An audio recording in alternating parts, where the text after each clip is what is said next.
Just take people as they are. If someone's born a man, decides to be a woman, or born as a woman, decides to be a man, well, okay. We're all different. We can't put our morals on or thoughts on other people. Oh, I better close that down. Oh, I don't want to hear it. I've heard it once. Yeah, so be it. I mean, if they are happy, if they're truly happy, then I am happy for them, for whatever things people decide, so long as it doesn't do harm. Jonathan Ellis, hi. Yeah, I think that we should all become a little bit more tolerant, a little bit less compartmentized, and yeah, look beyond looks, look beyond the wrinkles, look beyond things like that. Okay, we've got 1 minute to go.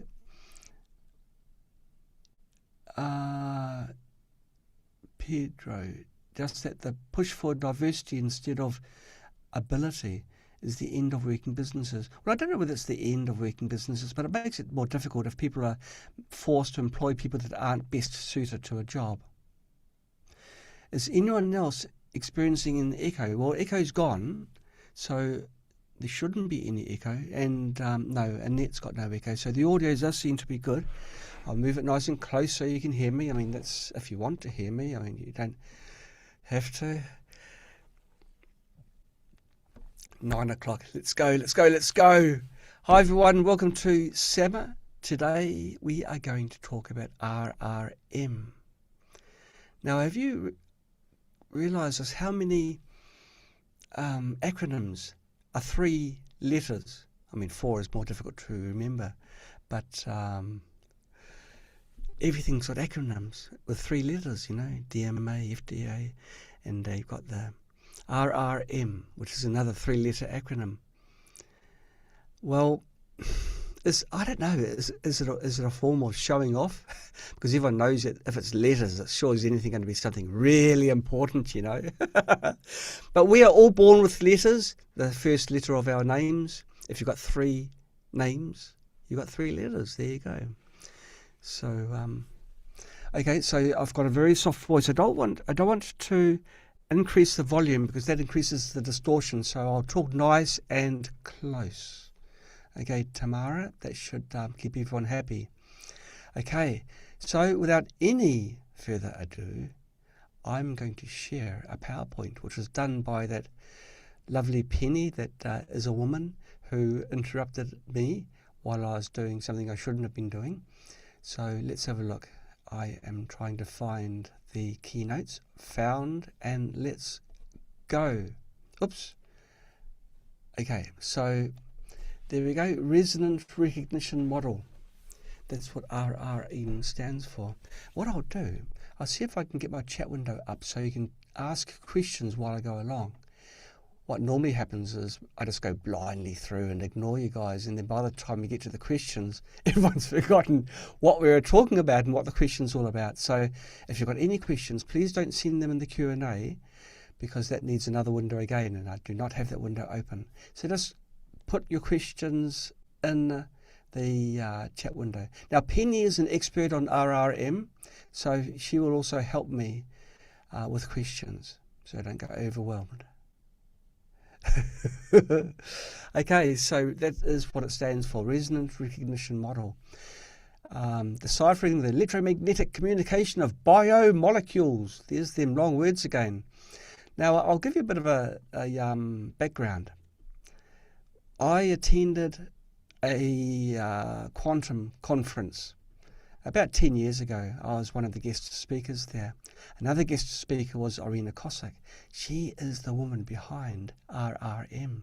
She's the mother vein. She is the theoretical physicist who basically invented all this. So when I'm explaining things, they are slightly modified, but Irina and I don't have to agree on everything. Applications, but she's the one that started RRM, so I give full credit to her. Okay. Oops. There we go. So what is RRM? Now, RRM, I was asked this by my staff, and I was thinking, how can I explain it to my staff? And then how can I explain it to the Spooky 2 users? And I decided, well, I'll draw an analogy to music because it's kind of similar, if not completely different. Okay, RRM in the initial stages was applied to proteins only. Proteins and peptides. Now, proteins are long chains of building blocks. These are the amino acids. Think of it like a string of pearls. Okay, and each pearl is an amino acid or a residue if it's a peptide. And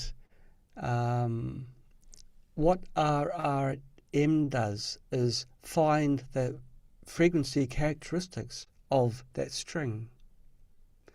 Now, each chain has got a hidden pattern that acts like a specific radio frequency. It's like tuning in. How can I explain it? Okay, keeping closer to this analogy of radios tuning in, that string of pearls is analysed mathematically for the frequency spectrum that that pearl produces. A spectrum is just a really fancy way of saying multiple frequencies. They're frequencies that constitute that substance. Gosh, that's sounding boring already, isn't it? I better up my game.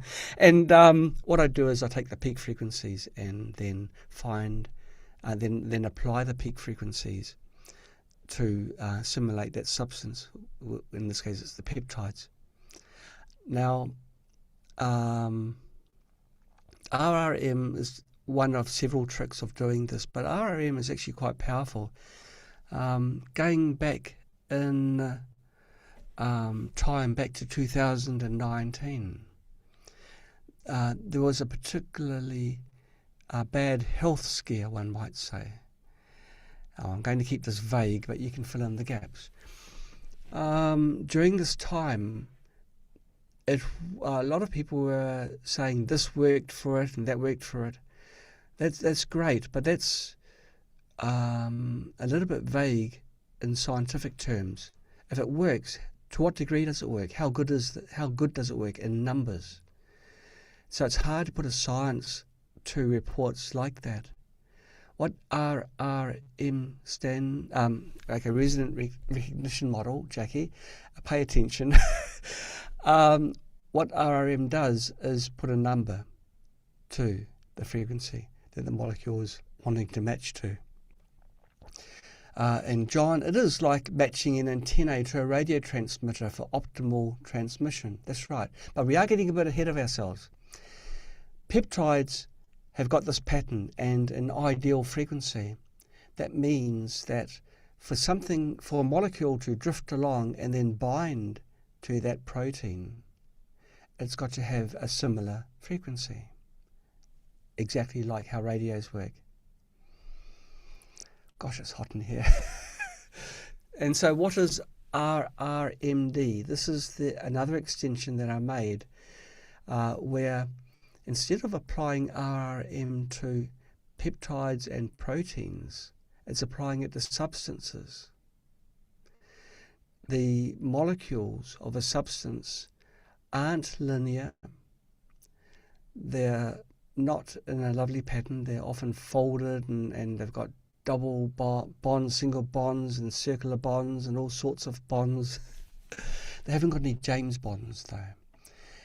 And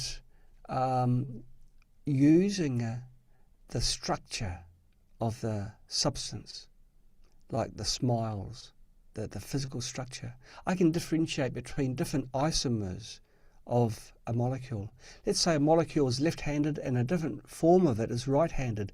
They do behave very differently, but using regular methods, like molecular weight frequencies, the frequency will be the same because the chemical constituents are the same. RRM can differentiate between the two, or RRMD. Okay, yep. Okay, so if you can match the frequency of the substance to the frequency of the peptide, then there's going to be a connection between the two. This is how drugs actually work, you know. When they design drugs, before they start doing the hard yards, they run models like this to see which ones do bind. So that's good. If RRMD was around in 2019, we could say with certainty that there is a 91.275% match between this particular substance and the spike proteins of the problem that was circulating at the time. And so this can be done now, and this is actually what I'm doing. I'm using RRMD for that purpose. In fact, truth be known, I'm saying truth be known quite a lot now, as if I'm lying other times, but I always tell the truth. But to be open, I am also doing other things as well. But those are all early days. So we're focusing on something which has been proven to be good. And there was a paper that was released by my very good friend Irina Cossack, who proved beyond a doubt that ivermectin was on the hot list of one of the good molecules to use to combat the health issue in 2019. And that's kind of cool. I love that. Vindication.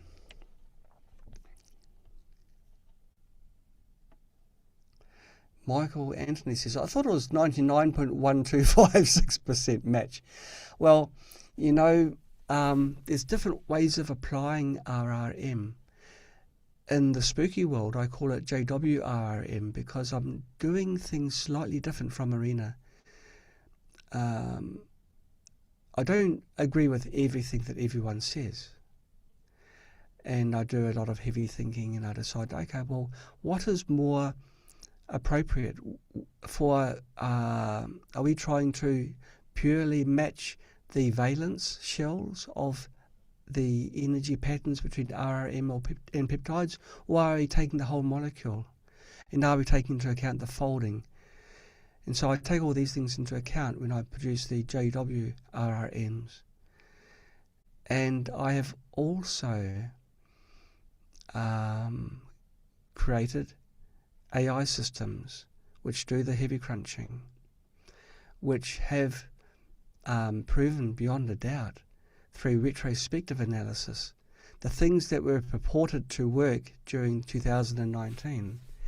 I could put a number to them, and I found that the majority of them worked. And interestingly, sometimes something was said to work at that time, but a different form of that something is actually better, and sometimes by an order of magnitude. A match is something in the region of 85% and upwards. So if you're getting to the 90s, then it's already very good. Okay, there's a few questions coming through. Calvin Mulgarby is asking, what is the cheapest way I can try this without investing in a machine? Well, you can inquire and see if there's anyone that you know that has a Spooky 2 rig where they can put it in through remote. You can also do it through audio frequencies, which is free if you've got a radio or a phone. There's many ways of doing it. RRM frequencies need to be broadcast simultaneously. I published 2. Theoretically, actually, I only need to do 1, but I'm taking into account the different characteristics of human tissue when I'm bringing the 2. So the interaction between the 2 ensures there's coverage within our body. That's one of the many changes I've made between regular RRM and JW RRM. And Jack Gunner, I won't quote you as saying it's a dumb question, because there isn't really such a thing as a dumb question. It's something you just want to know. Does this have associated Herx reaction also? Oh, that's a dumb question. No, just kidding. Generally, no. But you do have to be careful, because when you're... Okay, we'll keep it strictly with RRM, which is the point of discussion. Not really.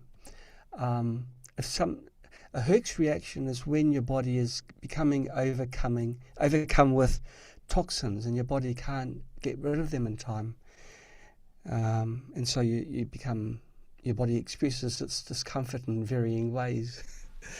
Generally, RRM is it works very similar to scalar fields, where it's energy matching. If you've got a pattern that you want to match in your proteins, and you send a frequency that fits perfectly into that slot, any other frequencies pass straight through because there is no resonance, there is no bonding. So you can't overdose with RRM. However, if you send an RRMD substance to your body, which is possibly harmful, then you may get an adverse reaction. You know, before I released the RRM database in Spooky, I was suffering. I was thinking, you know, like, this is a mother vein. This is very big. It's much better than MW. So I've got to make a decision whether or not to give anyone the ability to broadcast any substance. So I decided, well, look, in the end of the day, we are grown-ups. If you can use a computer, then you've got a bit of nous anyway. So I decided, no, I'm not going to be the policeman. I'll leave it up to you and your judgment. So just be careful, because what you do broadcast is going to be sent to your body. And if there is a receptor, then it is going to do what it's designed to do. And I'll also put it out there that I'm the opposite of a fan for drugs. I really am the opposite. And I'll do anything to avoid and help other people avoid going down the path of commencing and then becoming hooked on these things. It's just the start of a cycle. There are good drugs, true. There are good drugs. They're generally the drugs that are cheap and were made a long time ago, and now there's no money in them, so they've got to come up with new improved ones which work much better than the originals. So there we go. Repurposed drugs. There's definitely a place in the world for them. And I'd rather take a repurposed drug than one that is new. It's been proven, it's got a track record. And they're affordable. Do you need a third reason? Yeah. Okay, so someone's still having a problem with the recording levels, but I think volume is okay. I am a quiet talker. I'm the sort of person, I like to have my actions speak louder than words, you know. I'm not a loud talker. I'm just not. But I produce methods, and I like to think I'm helping a lot of people. Okay, so for each amino acid, I assign a numerical value, or 2 in my case, which represents the peak energy level of the valence of the protein string in that portion. And I do that through signal processing and everything else.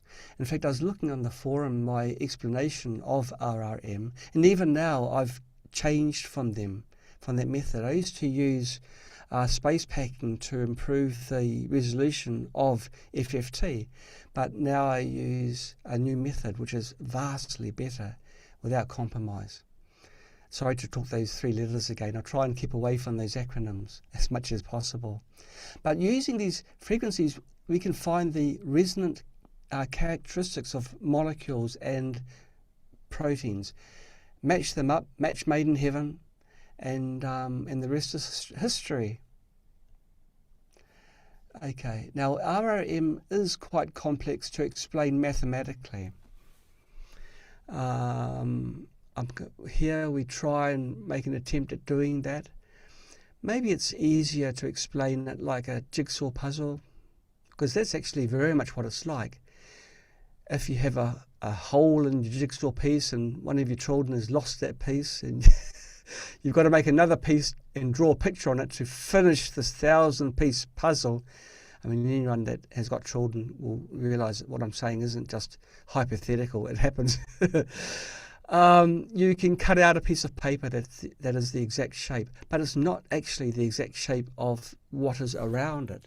It's the exact negative shape of what's around it. It's got to be the negative, the inverse, if you like, of the pattern of the peptide for this molecule to bind. And that's really what it is. That same piece won't fit anywhere else in the puzzle, at least not with a bit of persuasion. But for a nice, beautiful fit, it's only got one spot. And that's very, very close to how RRM works. You are finding the molecule which has got that perfect shape that jigsaw needs.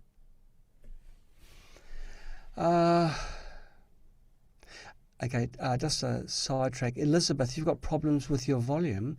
Maybe if you go to speaker mode, that could help, because that then increases the volume by an order of magnitude. Okay.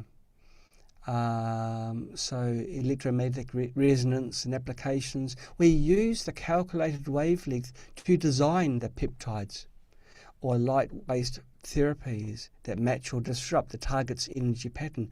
This is what they do in the real world. When they design drugs, they do this.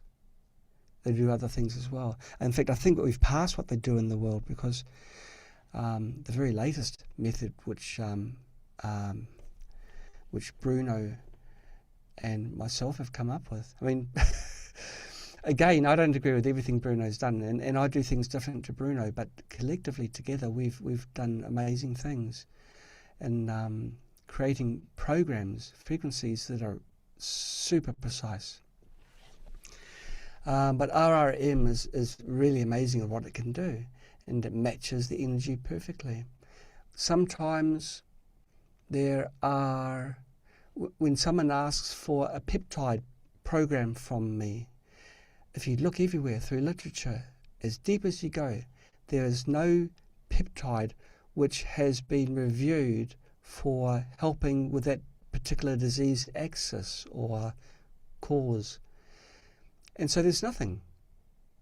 What I do is I use RRM to design my own peptides for the peptide program. So the energy pattern is perfect and it does the function precisely as it should. And so in that way, Spooky 2's ahead of the game, because there's no barrier now. We don't have to rely purely on real world peptides. We can cook our own. Isn't that cool? Okay.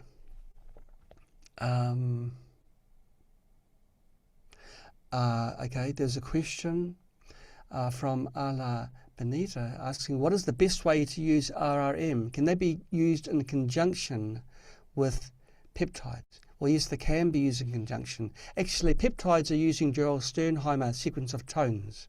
Okay, it's different again.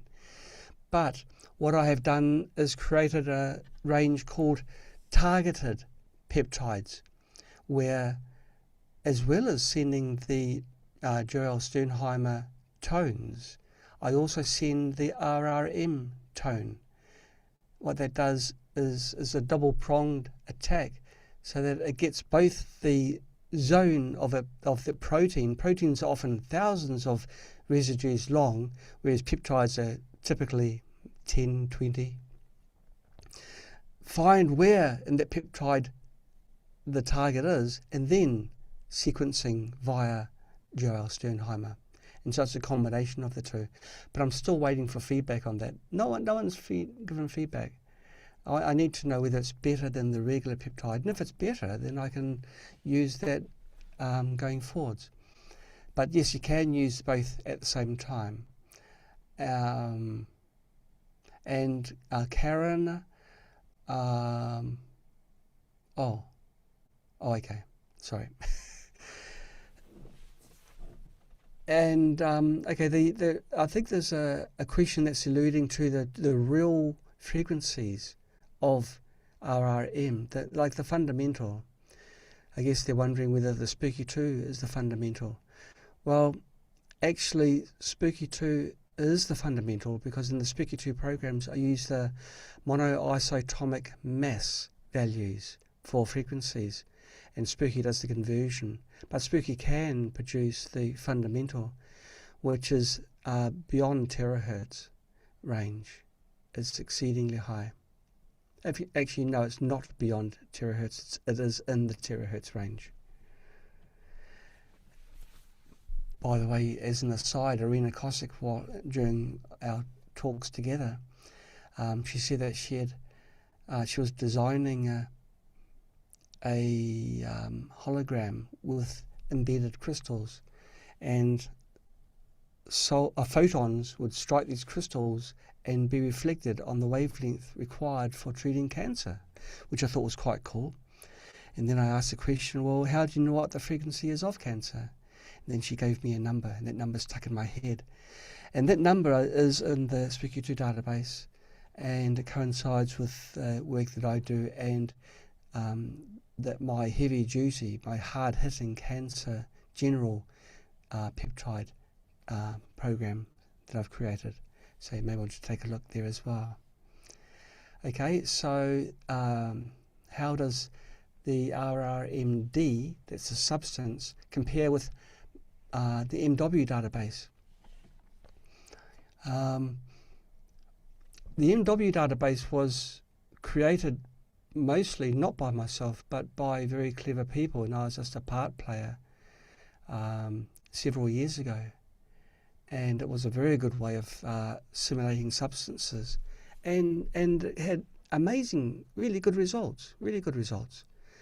It has its weaknesses, and these are the weaknesses which I have addressed with the JW RRMD. One such problem that the MW method has, it just, as its input data, is not even the chemical formula. It's really its monoisotopic mass. It's how heavy it weighs. Now, if you want to describe yourself to anyone, you wouldn't say, well, I'm 65 kilos, and then leave it at that. Because there's a lot of people that are 65 kilos. And that's the problem with the MW frequencies. There's a lot of molecules that share the same mass, because they might share the same formula, but the structure of the molecule is different. Whereas JW RRMD is utilising the shape, the physical structure of the molecule. And it's like knowing the total weight of an orchestra and guessing what it sounds like. It really is like that. Whereas RRMD, it listens to each section of the orchestra. Each of those sections are playing separately. The calculation for MW is extremely simple. It's one multiplication. RRMD is a little bit more complex. It's got both the global frequency and separate frequencies for each functional group. Functional group? What's this word I hear you ask? Well, molecules aren't... They've got several functions. First of all, they've got to bind. They've got to go where they're supposed to go. And then they're supposed to do what they're supposed to do. So these are the active motifs of a substance.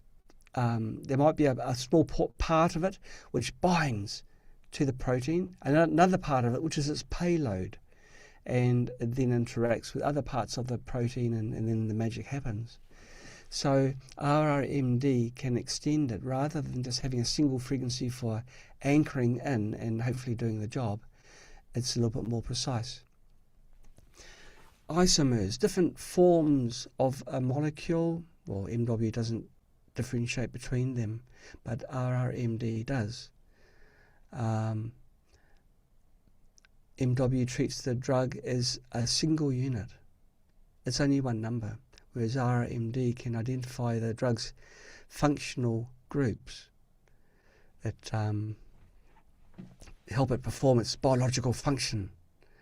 And the output of MW is one average frequency, but RRMD is one or two or many frequencies that can capture the essence of the substance.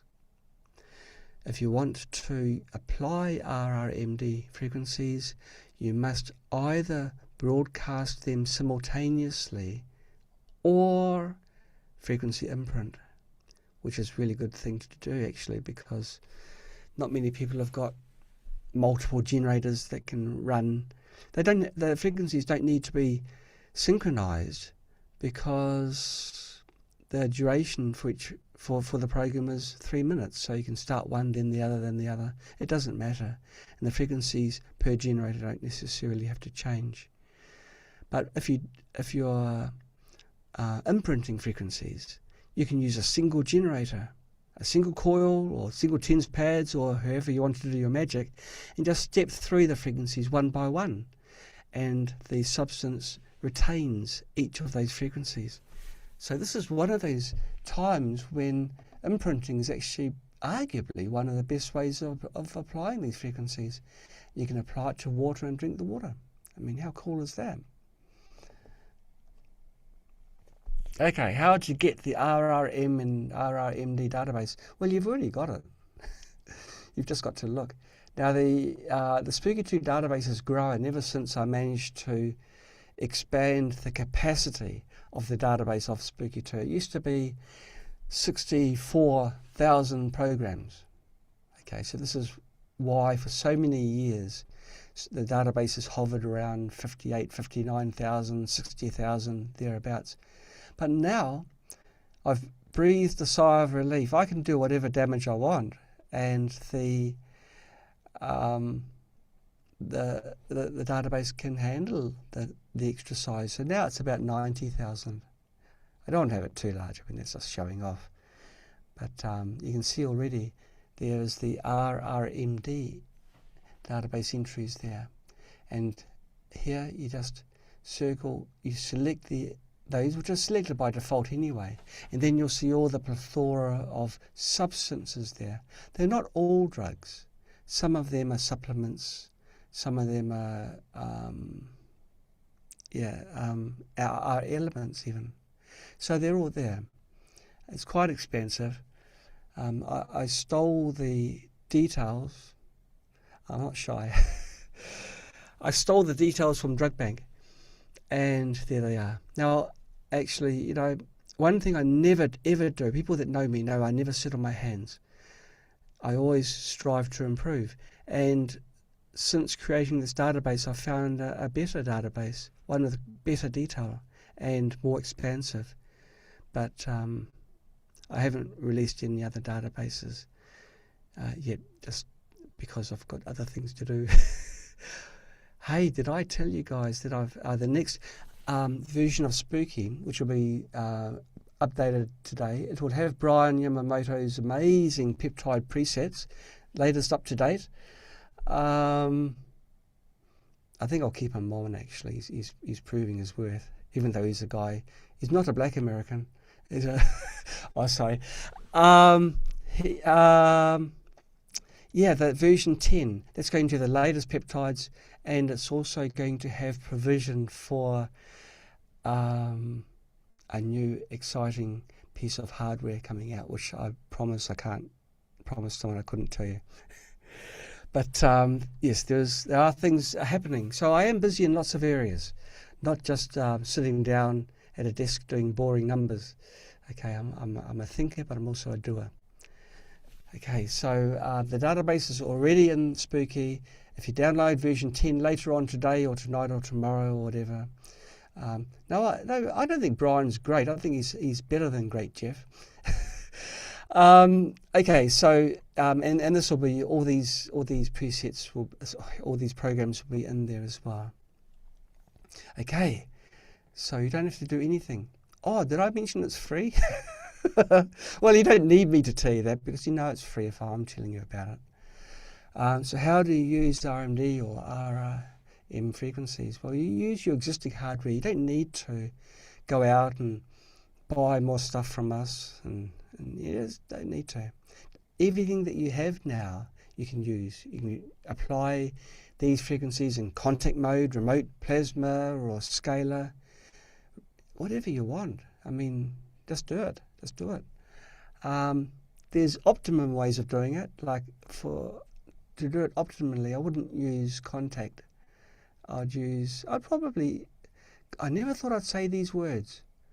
I would say the two optimal ways is scalar or imprinting. I never thought I'd say imprinting. Imprinting I know works, but I didn't realise to what degree. But here we've got an application which is probably best suited to that. It's perfect. It's a match made in heaven. So that's those are the devices that you can use. You can use anything that you have. You can use your coil, basically anything. You can even use your cold laser. Yeah. Okay, so you don't have to buy anything. You just have to select and run. A few questions. How often and how long should I run these programs?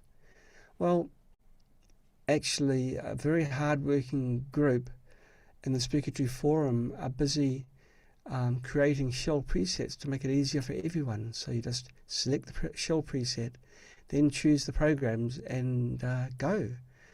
And so that I'm sure that'll be out fairly soon. But if you just want to try now, just use a regular preset. If you're running two frequencies simultaneously on one generator, just make sure that output number 2 runs every second frequency. That's a hacker's way of turning your one generator into two generators, and it's a good way of doing it. So a dual shell, you can see that there in number 2. I haven't finished answering question 1, have I? And if you are using contact or plasma mode, run them once or twice a day. In remote, you can run 24/7. Why do we say once or twice a day? It's because both contact and plasma are inconvenient. You've got to sit down. Whereas remote or imprinting, you don't need to sit down. You can just do it on the go. Are there specific requirements when I use these programs? Will any shell or mode recommend, or are there any shell? Okay, well, a lot of people are using the MW Emulate 20-volt shell. That's a shell that was created by Johannes, a very lovely mathematician, physicist, scientist in Germany. And he's invented a way to emulate substances precisely. So you can use his shell or the healing dual shell. But you can experiment. But as I say, just watch that output number 2. And if you are running 2 frequencies for RRM, make sure output number 2 is running a different frequency from output number 1.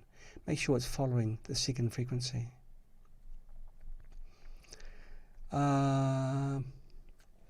Okay. When you run RRM frequencies, are they fortifying the pathogens or destroying them? Well, we'd never want to fortify them. We always want to get rid of pathogens. I've yet to find a good one. So the RRM frequencies, they generally block the key things that a pathogen needs to survive. If a pathogen needs energy, well, hey, let's block the energy. If it needs communications or it needs to evade our immune system, let's block those. In a similar way to the peptide programs work. And so we just make life really miserable for the pathogen so the pack bag can go away. There's no explosions, there's no resonance to shattering or anything like that. It's just shutting down the lifelines of the pathogen so that you can get your lifeline back again. And Stephanie is asking, how do you run the RRM frequencies on every second frequency? There is a setting in Spooky. Actually, I haven't got Spooky set up on this computer. Otherwise I could show you. But if you run a shell that has dual in brackets, like in question 2 part, the answer in question 2, that will be one such preset that runs the second frequency on output number 2. So that's how you do it. It's best to use presets, because the people that create these presets generally have had a lot of experience and they know what they're doing. So it's just ruling out any errors that may happen. And Annette rightly says, Settings tab has a checkbox. Out 2 runs every second frequency. And so that's how it's done. Oh, that's the last page of this brief presentation. Now, I've kept it very simple in my explanation, but I'm sure that you may want to learn more. So if you have any questions, just fire ahead. This is your opportunity. Well, I'm busy here sweating in this 40-degree room. Yeah, if you want to find out more, on the forum I've published an explanation, both technical and non-technical, on how the RRM and then the subsequent RRMD frequencies are derived and how they function. I think most people would be more interested. Oh, I better turn off my share. Oh no, I have turned it off. Okay, that's cool. People don't necessarily want to know the science. They just want to get better. I should run the frequency for cool. They just want to get better. And particularly people that are sick, they haven't got the peace of mind to concentrate. They may have brain fog. They may be confused with all this information. They don't need this information. They just want to get better. And this is where Brian Yamamoto really shines, because he packages everything up in a clickable preset. Click on there, you know that Brian has done the hard yards and everything is perfect, and you just run the preset. And so it's turning something very, very complicated into something extremely simple. And I think that's the ideal thing. Most people don't want to know how a car works, how a computer in a car works, how the safety features in a car works, but we do need to know that they are there. And we just need to know, we turn the key and we're off. In fact, cars don't have keys nowadays, do they? But they, when you get up in the morning, you don't have to go through the sciences behind things. Or even like a car that's got self-driving abilities, so that's got radar and all sorts. You don't need to know the technical side, but it's really good. What it delivers is really great, and this is what Brian has helped is deliver what I've created in the programs. So yeah, let's have a look at the questions. Would you say that these are more powerful than the peptides? That's a leading question, Christina. No, they're not more powerful. They work hand in hand because they work in totally different ways. I've tried to apply RRM to each residue within the peptide in order to improve the existing JW peptides, but I failed. I failed because the molecular structure is very similar between residues. And so when you hear the tones, it sounds like the same tone every time. They are different, but only like the third or fourth decimal place. You can't pick it up with your ears. And so I thought, well, this isn't really a happening thing, so I dropped that idea pretty promptly. The peptide programs, they are still amazing, like really, really good, really good. And I haven't been able to improve on them, bar the targeted peptides, which again I haven't had the feedback. Nudge, nudge, wink, wink. I'm really wanting to know. In fact, I should get. We've got a woman in our company that is extremely sensitive to frequencies. So I might get her to test this. And why didn't I think of that earlier? Because I'm busy doing other things, doing lots of things at once. Yes, I'll do that. That's a good idea. Thanks for seeding that thought.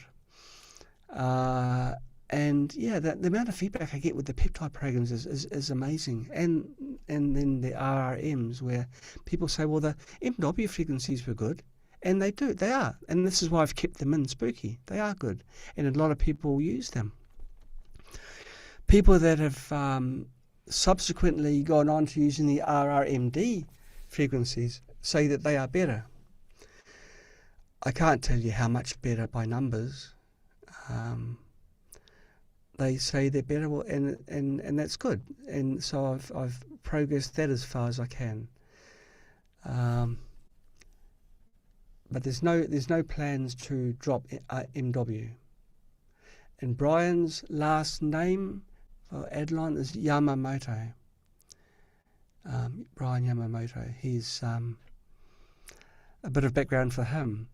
He's the most humble person you could ever meet. He's Mr. Humble, and he if you use email, and everyone uses email in the computer system, his part of his magic is in the software that is behind emails. Every single email you send has got a bit of Brian Yamamoto in it. So think of him next time you press send, and just mentally thank him. And he's never told anyone this, it's only perchance found out. He'll never tell you that. He'll never tell you other things. The man's brilliant. But isn't it amazing that he's humble? He's just a person. We are just... He's got the same attitude as me. We are to serve you, not the other way around. I mean, if I'm really smart in some ways, and trust me, I'm not smart in everything, but if I am particularly smart in one way and I can help people, I do. But I am a servant to the people I'm helping.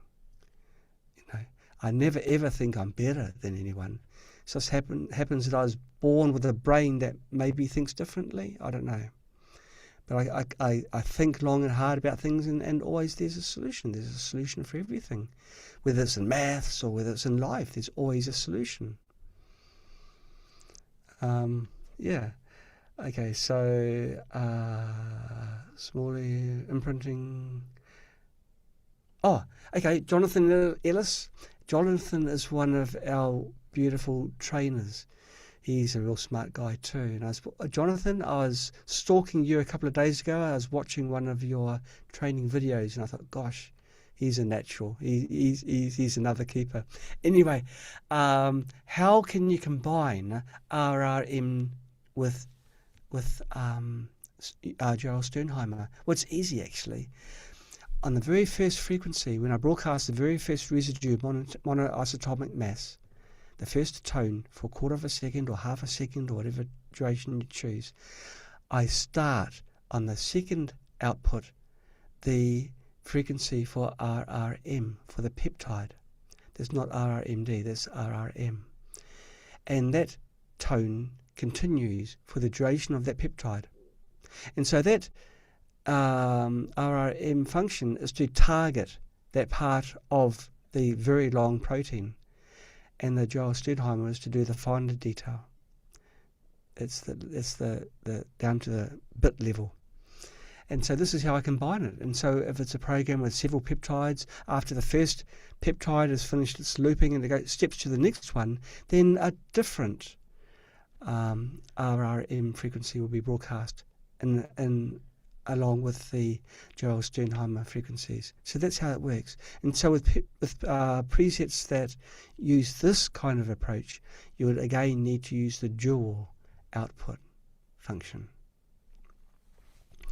What is the frequency of the cold laser used with Spooky? 405 nanometer. So we're talking about the violet getting into the lower portions, 600 nanometers, etc.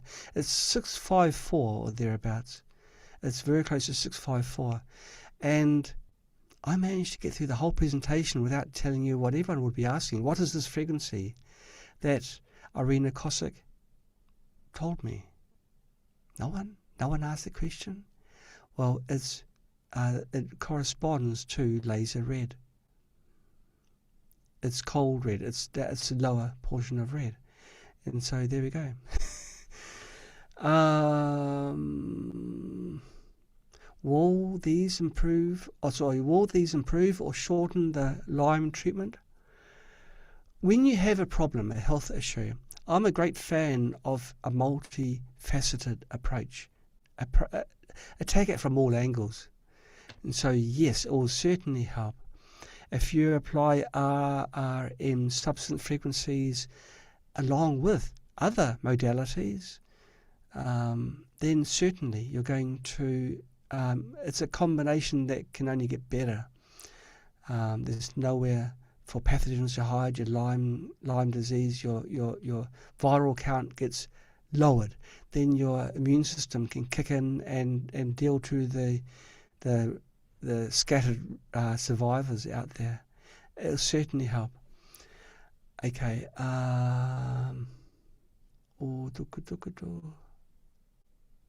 Yeah.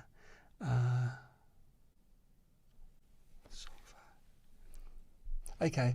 Esther has said that her son needs ivermectin and is under medication in Spooky 2, but it hasn't worked for him. And so they're asking which preset should they run. Well, use a preset that puts both frequencies out simultaneously. Maybe you're using the wrong preset. And so any dual preset will be best until such time that the group in Spooky come out with a preset that's optimized. Yeah, I don't seem to be able to do... Oh, okay. Jenny, I'll read your question out. You're having difficulty finding out which RRM programs to use for the issues that you have. And no, that's not uncommon. One thing that's... Okay, if you've got a condition, search for the preset, first of all, in Spooky 2.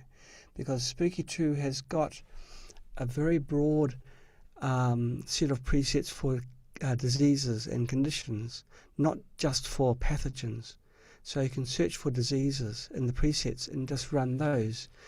But for peptides, I'm surprised if you do a search. Now, Brian Yamamoto has got a document in the presets as a PDF. If you click on that PDF, he's categorized all the available presets. If you click on the one that's got your condition, it'll tell you in detail what that program does. So I would suggest you run the Spooky Tooth software, look in the PDF file that's in the peptide, JW peptide folder. Okay, now that I'm doing the moonwalk. I'm going backwards as I'm walking forwards because the number of questions is growing faster than I'm answering them. And Michael has said Brian is prana. Well, I can neither confirm nor deny. And Marsha talked to Brian for 2 hours in Atlanta a few years ago. Yes, there might have been the time we went to Atlanta and met up with Brian in person. And yeah, he's sort of he's really very, very, a lot of the moderators got together as the first time we met each other face to face. And Brian was there. And he's not a loud person, but every single word he says you've got to hang on to because every word he utters is valuable. He doesn't waste words. Okay, the names. Oh yeah, okay, Jonathan Ellis is saying the thing about MW and RRMD, the names are scientific by nature. That's true actually. But Spooky 2 has built into it an encyclopedia. So you can do a search in the encyclopedia, which is in the Programs tab, search for a condition and see what substances are used along with a description of those substances, and then make a decision, write it down on a piece of paper, what substances are good, check online, make sure they don't have any nasty side effects like virtually all the substances do, and then run them. I agree it's not quite as convenient as how Brian has set up the peptide ones, but it is what it is. But I can't promote drugs. I really can't, because it almost without fail, you start taking one drug and then something else happens because the drug's got a side effect, an unwanted effect, which means it's going to half kill you, you know. Something happens and then you've got to do something to negate that, and it's hard to wean yourself off. Okay. What variables do I input into the RRM formula to output a frequency? It is far better way than using just the monoisotopic mass, because it's not just one number. Well, that's right, Thomas Keegan. I use originally I just used the mass, but then I realized that it wasn't getting the isomers, so then I started using SMILES and INCHIS, which are the two structural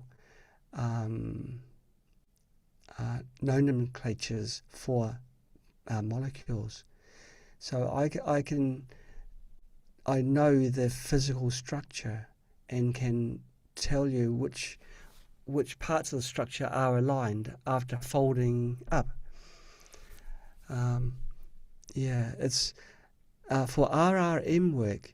I use a lot of AI.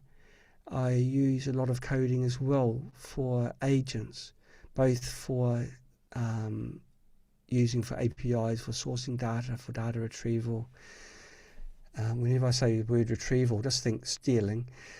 And also for the heavy maths, because AI models, they have got a lot of slop in them. They will lie through their teeth without exception.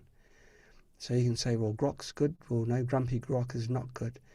Well, Gemini's got to be good. Well, Gemini's not good. Not good for the level of maths that we're talking about for RRM. And we're talking about people's lives as well. We don't want to make mistakes. So, no, I've got the maths side is done through code, and code never varies. You'll get the same answer no matter how many times you run it. I think RRM is built into the peptide presets. No, and they're not, but the targeted peptides, yes, they are. Oh, no, I know where you're coming from, Annette. Recently, I've programmed my models so that when I design new peptides, I use RRM, because RRM is a empirically proven method of pattern matching and getting substances to perform as they should. And so I decide what section I need to use to bind to within a pathogen or a cell, and then I design the perfect molecule to do that job. And you'll see that in the descriptions, because I was thinking, well, people want, if someone was scientifically inclined, they may want to know, well, how do I do it? Are these numbers just guesswork? What on earth is John doing? My parents always used to say that. So I write down in the description of the peptides, and at the very bottom I say, and at the top, I even give the sequence now of the designed ones and reasons and how perfectly they match. I give the maths out.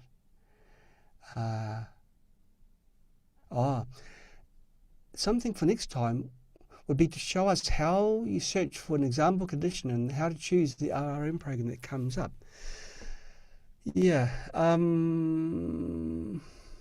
RRM. Okay, next time when I've got Spooky installed. I've got lots of computers at home.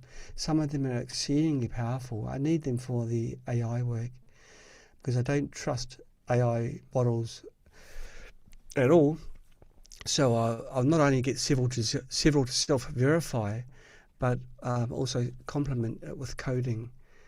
But on the rig I'm on at the moment, it hasn't got Windows installed. Yeah. I'll go really fast through the questions. Do you chain many RRM together to run? A question from Nicola Butler. Yes, you can chain many RRM frequencies together. Absolutely. Yep. Just as we do in the peptide programs, we loop in the peptides. You can also loop in the RRM. Okay. And Cheryl is giving advice to Stephanie on how to search for conditions in the programs tab, and you can see the RRM programs that are suited for that disease, like cancer. But as Jonathan mentioned, not many of them actually are. Most of them have just the name of a substance, and if you're not a chemist, then it means nothing. So you've still got to do at this stage research. But I do encourage you to use that encyclopedia that no one's ever used before in Spooky 2, where you do the search click, not on the normal search one, but the button just next to it. That's the encyclopedic search. There's a lot of potential that people don't take Spooky 2. Spooky can do more than what you can realise. It's a very mature program. Yeah, it is complicated, but through the complexity is ability. It can do things that other systems can't do. Okay, and Annette Poplar is also explaining about the PDF and the JW peptides preset section, where you can search for the right peptides to use. And how do I put a program together for weight loss? Well, okay, that's a good example. Weight loss is can be a combination of certain things. It can be physical, can be mental, can be emotional, can be a combination of all these. So if I was to design a peptide program, or RRM I should talk about, because we're talking about RRM, I'd think, well, okay then, emotional. What about a substance that blocks your desire for food, which raises your natural happiness, if you like, so you don't get the joy which you get of being satisfied with having a meal. So I'd look in that angle. It can be hereditary even, where some people have got a genetic makeup which sets them up for being large people. So I would use a substance that helps to change the way that particular protein is expressed by that gene. There'd probably be something like 10 that you can think of, 10 reasons, possible causes of obesity, and then doing that, one by one. Obesity has become pandemic because junk food's cheap, and people haven't got the money to buy real food now, which is a real travesty. In a working couple, both people need to be working to survive, let alone get a house like the good old days. Forget about that. Let's talk about survival, paying for fuel, and there's no utilities that go down in price, they go up. Everything goes up. How often have you had a letter in the mail? I'm sorry to tell you, but your cost of electricity is going down. Oh no, not again. Never, right? Yeah, so one-way track. Okay, and thank you, Smalley, for helping out with the questions.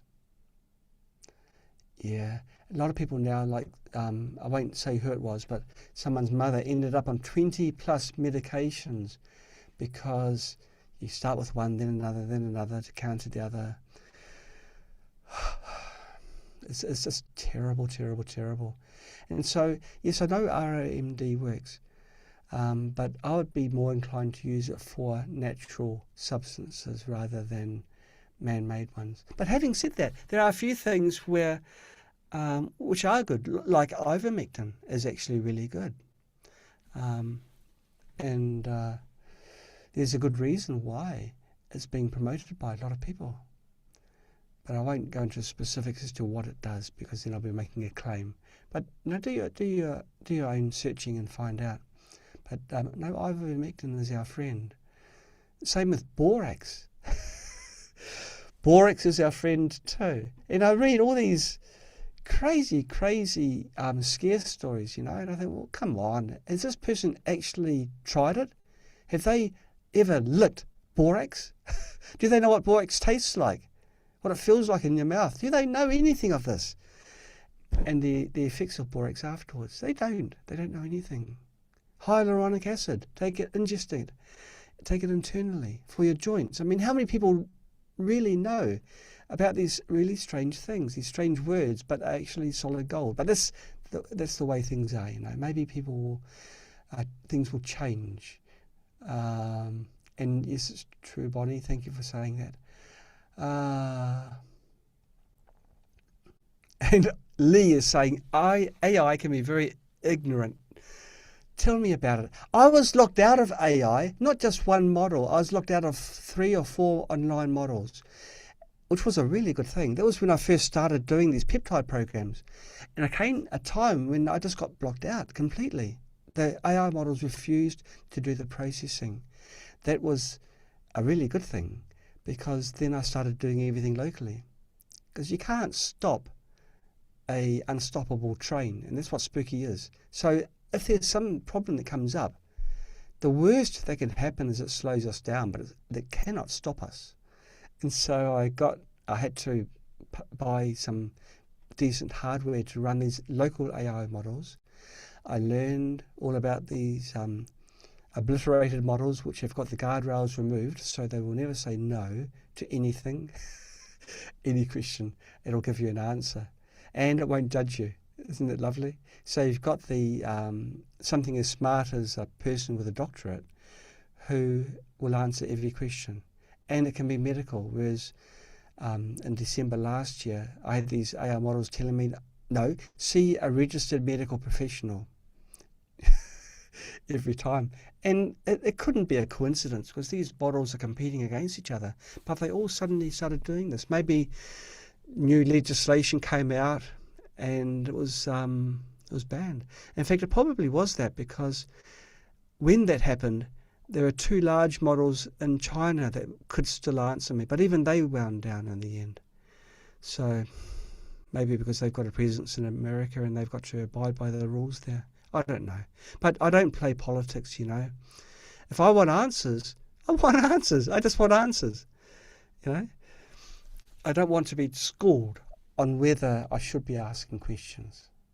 And as I said before, there's no such thing as a silly question, whether it's myself that's asking or one of you that's asking. It's something you want to know, and it's something that I need to know to provide answers to, to provide solutions.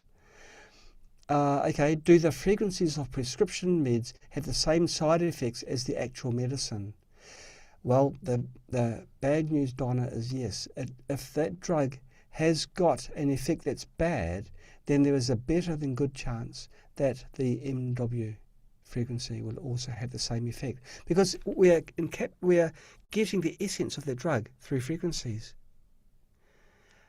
The saving grace, I guess, is that you can't overdose. I mean, but even just using frequencies, most drugs are poison to varying degrees. And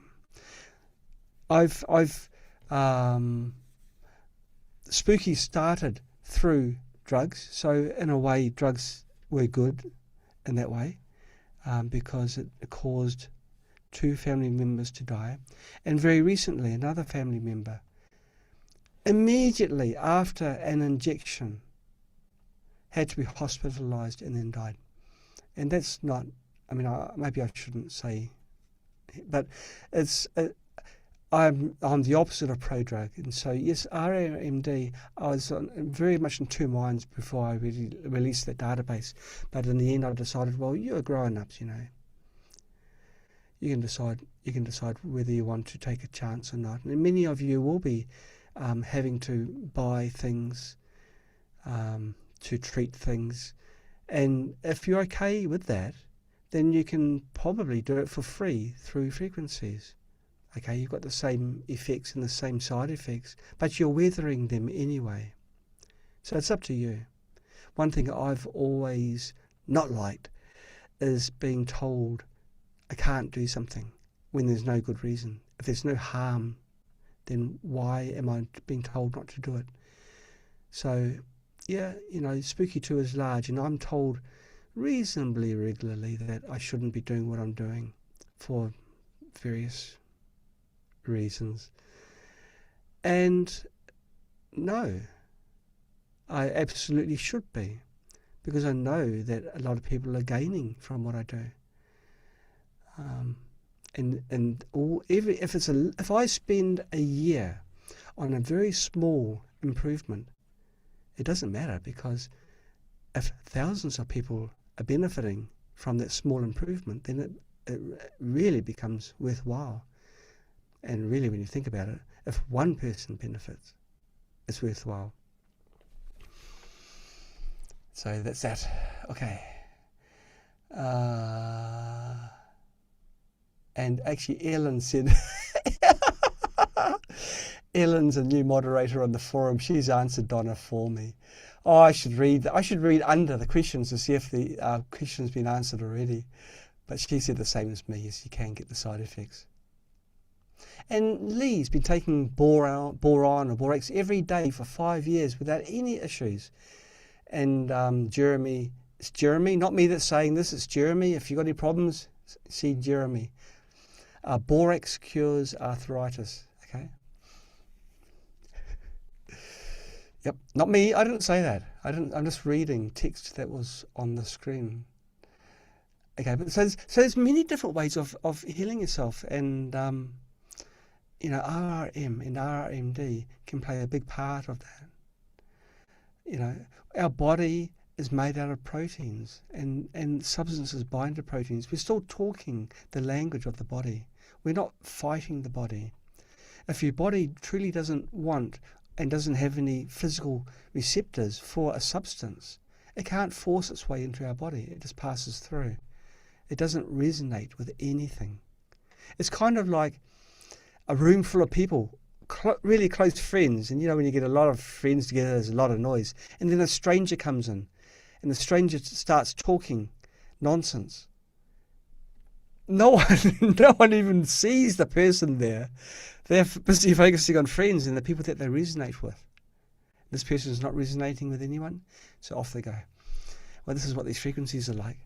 These frequencies resonate with certain parts of our body, with the motifs and the peptides that are part of the large proteins in our body. Okay.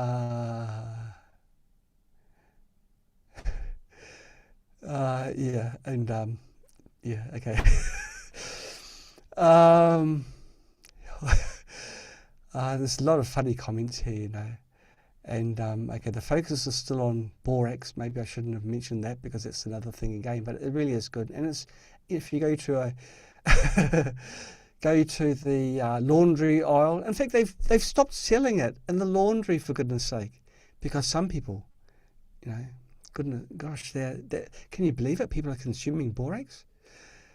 And yes, it is used as like a starch agent to make your clothes wrinkle-free and everything. But it's like salt. Salt can be used for drying leather, for example. But so we are eating a leather dryer. That argument doesn't work for me. And the ivermectin argument with it's used for animals. Well, we are animals. We're no better than other animals. Okay, and talking about comfrey. Gosh, we've got on a wild angle here, comfrey and everything. But actually, it's healthy, But when you read things like this, like comfrey, and it's good for something. If you can put a number to that, if you can say, well, it actually, let's say, for example, totally random. Someone says fenbendazole is good for this nasty flu that was going around in 2019. Okay, well, someone else told me ivermectin, and someone else told me, there's no, but so which one? Who do you believe? And so you look at who the talker was, and how many people agree with them. But the scientific way. Right, this is And I can tell you exactly actually what the match is, but I haven't got the numbers offhand. But I can tell you what the matches of ivermectin and fenbendazole and other ones as a percentage match for any substance. And I can tell you which ones don't work, but purported to work and become the mainstream treatment. But I can provably show it didn't.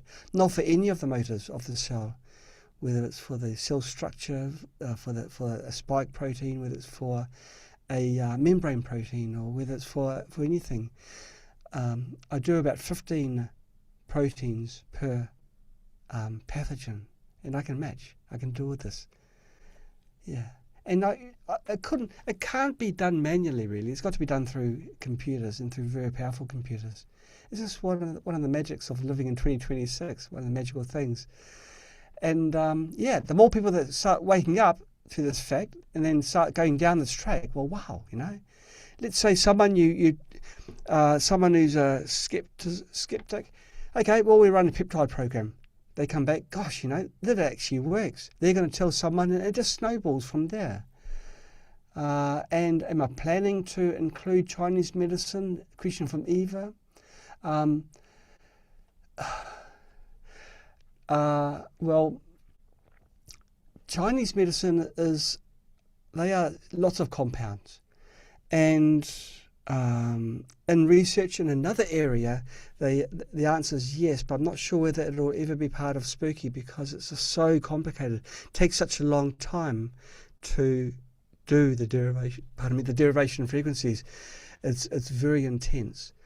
It's using, I'll say another acronym, DLM, instead of working in our 3D world.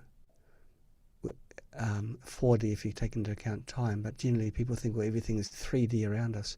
This technique uses 72 dimensions simultaneous, or they are there, and it's so complicated that I get a headache every time.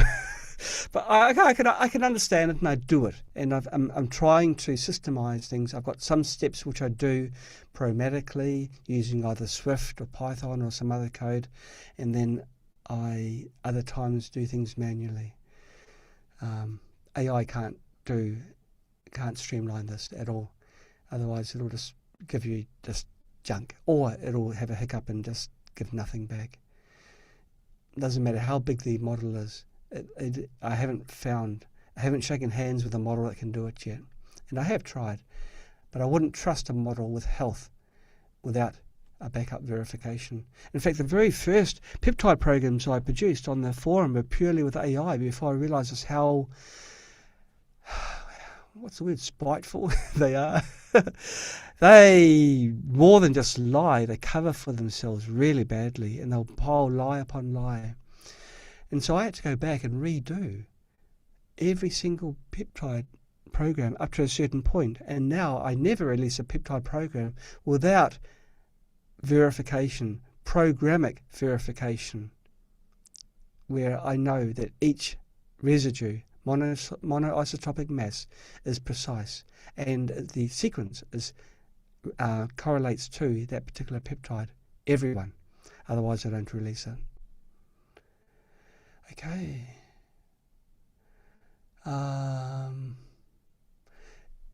Did you know, John, that the current large language model, flat math model, is wrong? Yeah, I had my suspicions. Okay. Large language models are really designed, here's another diversion, for chatting, for talking, communication, not for the hard sciences. There are models that have been trained in sciences, but the underlying base model is still basically from a chat model, which is taught how to talk properly, communicate with blobs of flesh that like to argue whether they're black or white or pink, called humans. And so, no, it's right.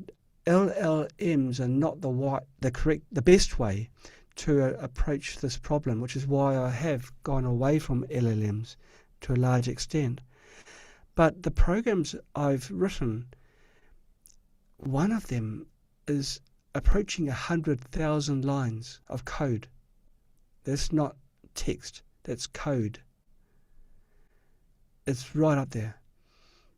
So of course I need to have a machine with swimming pools of memory and the capacity to process it all within memory.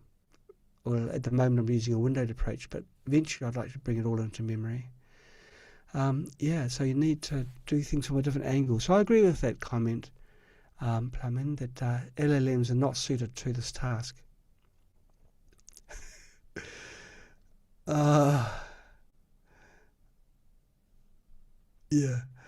Very, very interesting comments. A comment that was made by Michael is that, can you imagine we are eating red meat? Well, red meat's, proteins. And Annette is saying that peptides are not imprintable. They need to follow a sequence. Yes, and that's what Echo said. Now, we have actually had some results. I'm going to contradict you, Annette, but through respect. We have found that there is an effect, but it's nowhere near what the other modalities are. Like applying the frequency sequentially is by far the best way to do it. Okay. And Michael's disappointed that I don't have the percentage matched down to 16 decimal places. Well, that's because, in my defence, I'm not that smart, but also because some of the constants I use are only known to, say, 6 decimal places. So what's the point in going to more if I know that the decimal places of resolution is not actually decimal places of accuracy? There's a big difference between the two. Okay. And Helmer's 20 mule 10 borax is supposed to be a very good one. For more borax. Gosh, how many? Oh, come on, guys. 90 more questions. I'm going to have to fast forward. If I skip through your question, I'm sorry. But it's only because I'm sweltering in this room.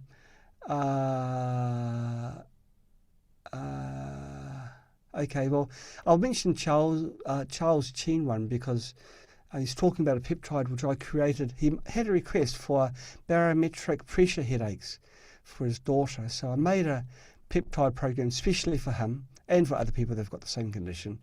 And he put it into a remote for his daughter for one day, and her headaches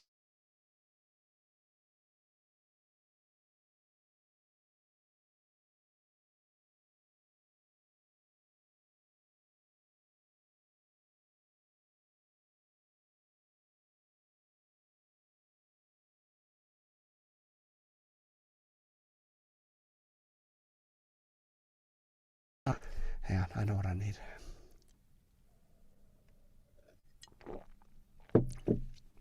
If you want to improve the results of the peptide programs, take amino acids. Supplement with amino acids. Some of these programs need the building blocks to work with. And if you've got these amino acids, within your body, then your body can utilize them. Okay. Oh, how did that happen? Okay. I have not.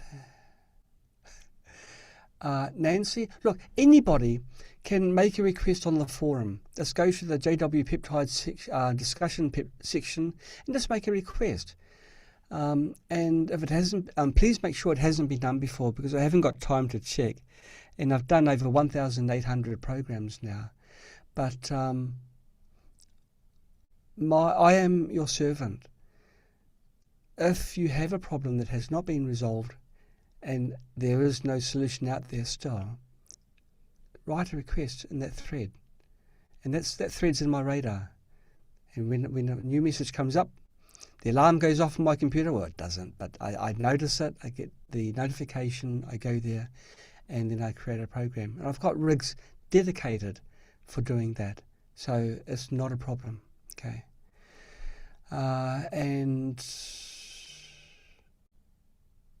Okay, frontal fibrosis, alopecia, things like this, Christelle, please make the request. Give as much detail as you can. If you give me too much detail, then it's good. It means that I'm not guessing. So I can put it all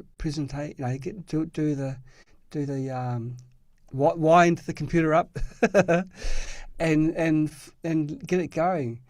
And perorial dermatitis, everything you can think of, just send the request in the JW peptides request, and I'll make a program for you.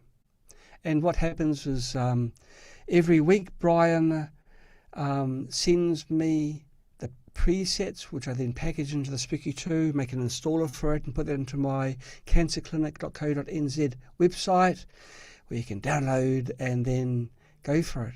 And there's going to be, after this talk now, I'm going to go to my other computer, do the processing, and then release a spooky version July the 10th.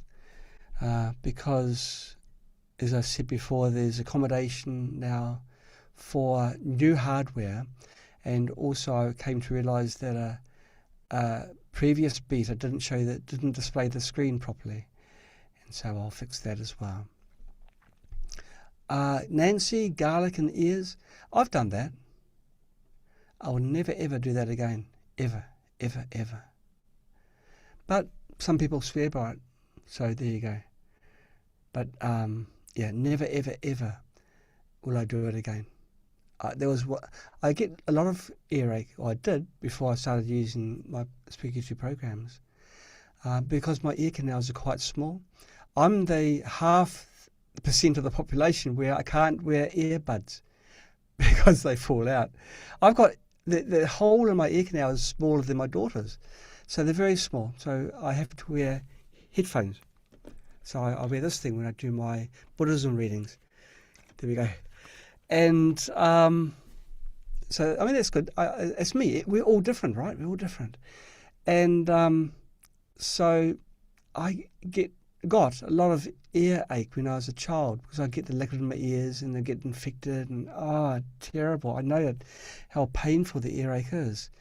And one time I crushed garlic and mixed it in with some oil and dripped it in my ear. The inflammation in my ear went ballistic. It just went crazy. It was terrible. So then I had to go to the doctor. I wasn't actually a child then. I was about 20, I suppose.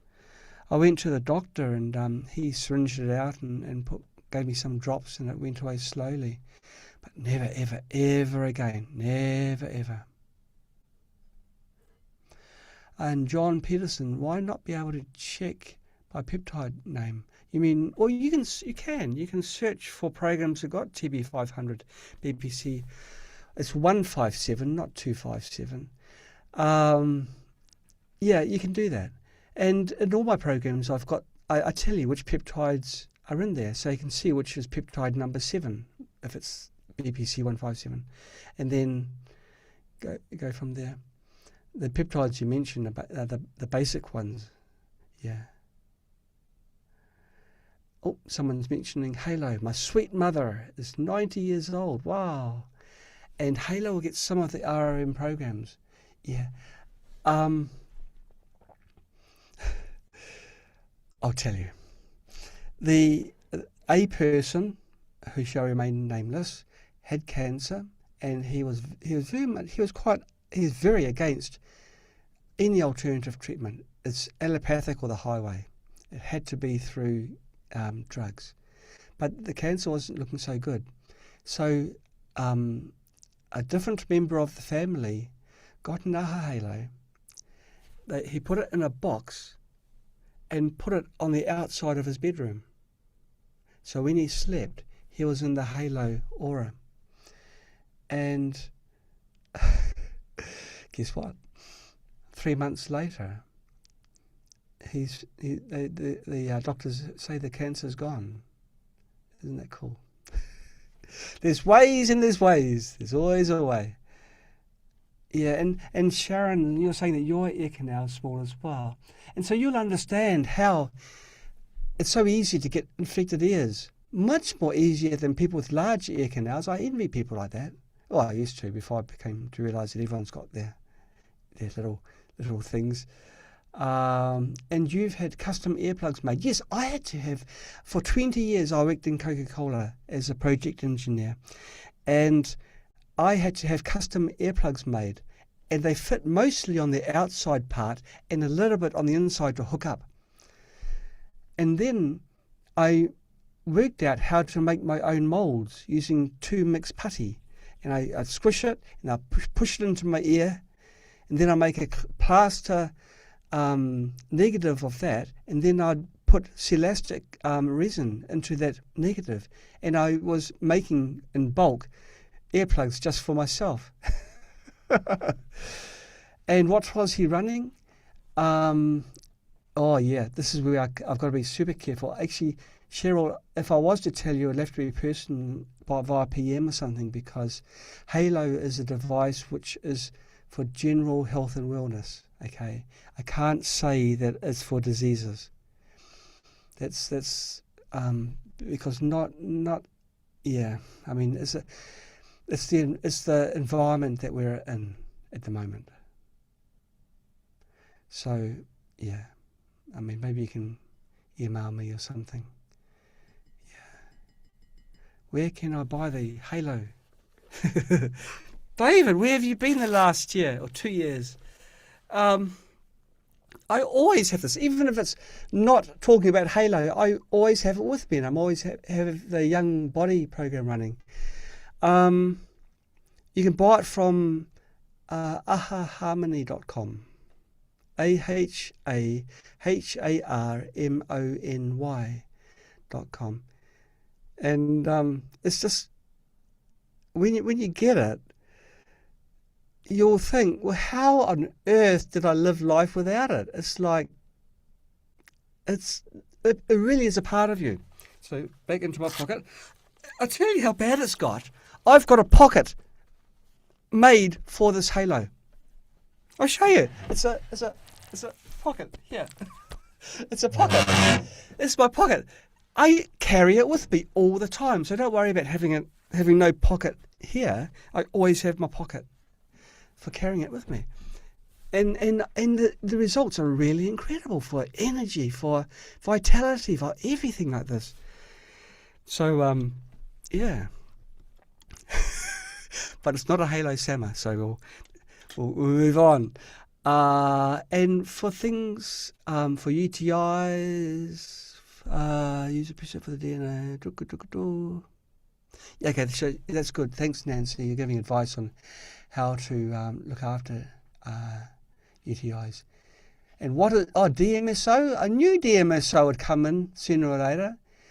What is DMSO? I've had a lot of experience with DMSO, and I tell you, I make a lot of my own supplements because I don't trust big business. If I make capsules, I buy from the factories. But for mouth rinse, I don't want to have fluoride in my mouth. Why? So I make my own mouth rinse using real peppermint oil dissolved in a bit of alcohol, because the alcohol's needed because it's bipolar. It helps it to homogenize with the water and the sweetener, and it's all healthy stuff. It's nothing fake. I also add DMSO. For every litre of, I better not say, because then you'll be thinking it's a recipe and I'm giving advice, but I do add DMSO to my mouth rinse. If you consume DMSO, what it can is cause you to have fewer friends, because it makes your body smell a little bit. It's the garlicky type sulfur smell, which isn't particularly pleasant.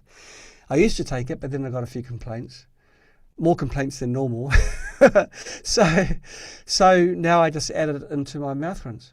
So it doesn't, stay in my body. But I guess some will go through my gums, because DMSO goes through tissues really easily. But DMSO is incredibly good for dental health. Yeah, so that's why I do that.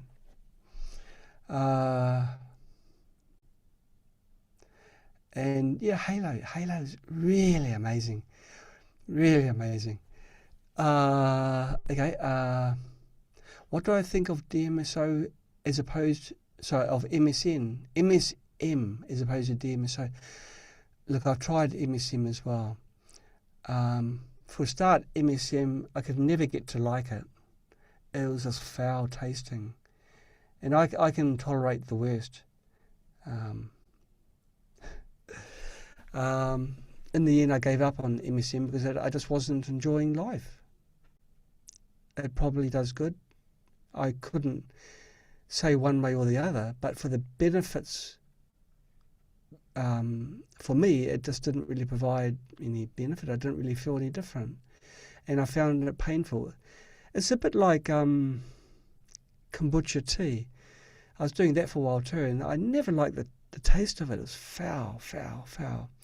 But it's good, so I keep on trying to take it, but my quality of life was suffering.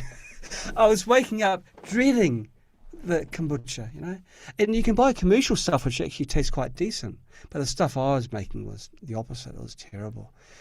And so I stopped that as well. You can't just do something purely for physical health. You've got to have mental health as well. And if you're waking up dreading, oh gosh, now I've got to take this, flush it down with water, it's not enjoying life, is it? And it's giving you something to worry about. That's not good. So, borax has got no flavour, and the other things I take don't have much flavour. The only thing that has a bit of flavour is some peptides I mix in with my porridge in the morning. But it mixes well, and the taste, I don't dislike it. I don't like it, but I don't dislike it. And I add a bit of ground up mushroom with it as well. That's the Russian mushroom, the one that tastes like wood. But you know what porridge is like? It kind of hides everything. And to me, over time, it's become normal again. I probably miss it if it's gone. But the porridge is a dark brown colour. But I don't dread it. I don't mind it. It's okay. Yeah, I don't nowadays. I don't do something if I don't like doing it. Yeah. Oh, Adeline, you asked me for that recipe again. I didn't give that recipe. I sort of chickened out when I came to the DMSO because I don't want to encourage people. I don't want to say something came from me. You can always email me, yeah, for every 1 litre of mouth rinse, I use 15 millilitres. Did I say something? No, I didn't say anything there. So what sweetener do I use? Well, there is one, not inositol. What is that one? I can never remember it. It's the one that reduces plaque and is not unhealthy. Oh, gosh. Oh, no. Can't remember. Starts with O. Help us out here. Starts with O. I think it starts with O. And colloidal silver is a great mouth rinse too. Boy, we're talking about everything.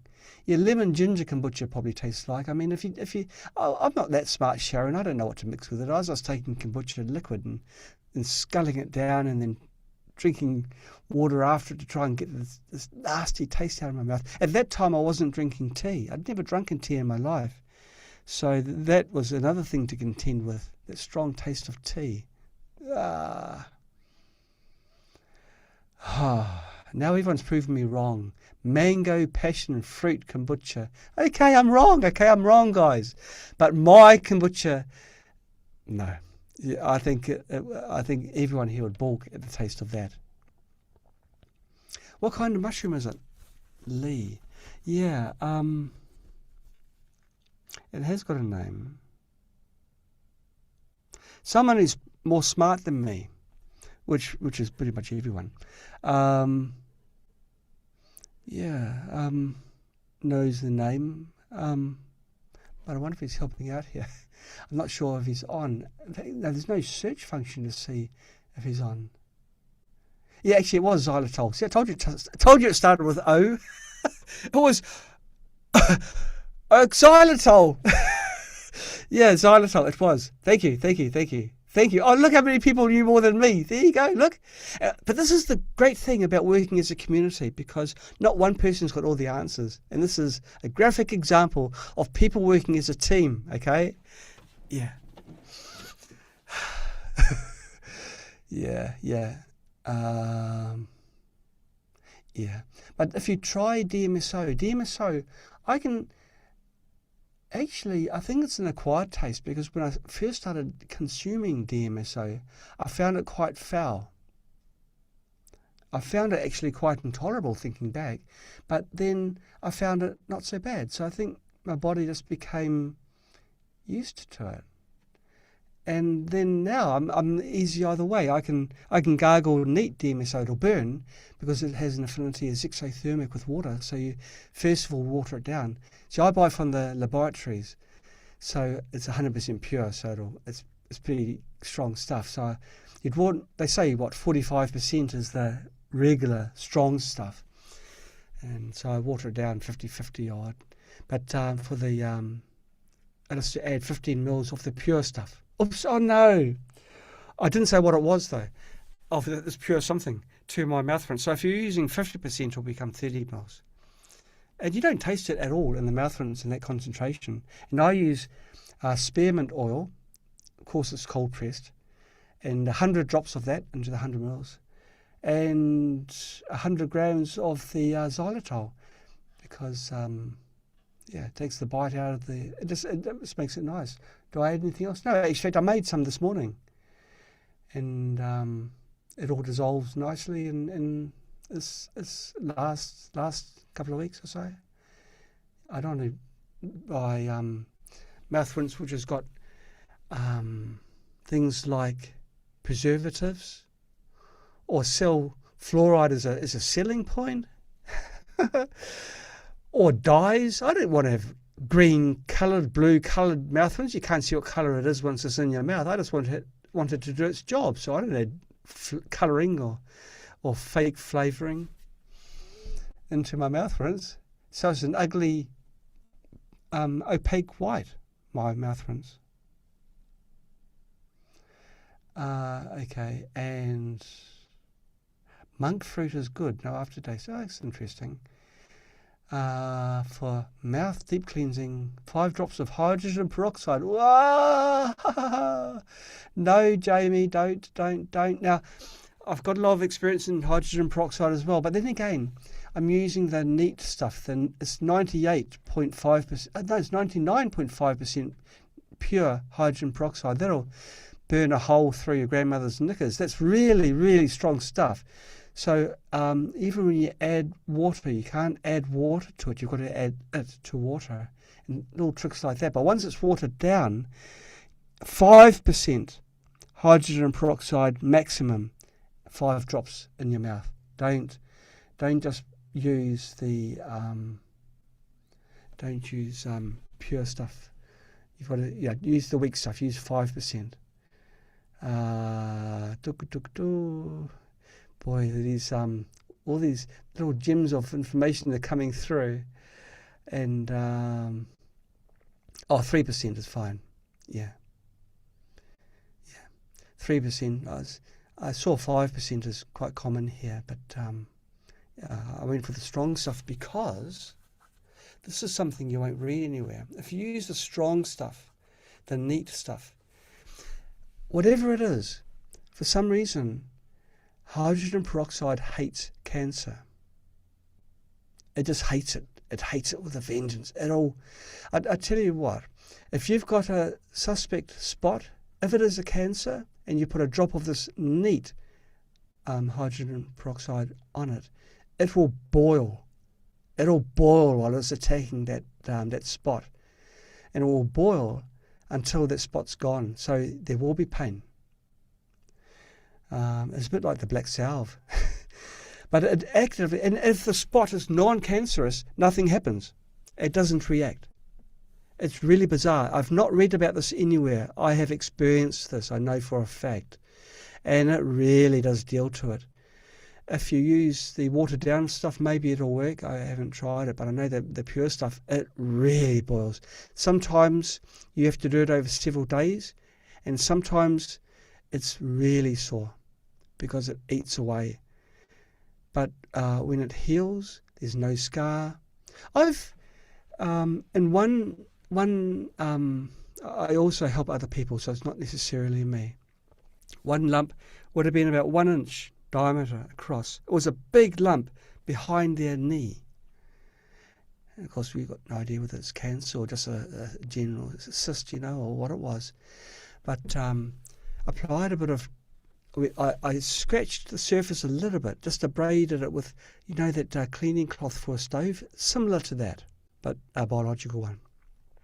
Just lightly, and put a few drops of hydrogen peroxide. That hydrogen peroxide went mental. It went, wow!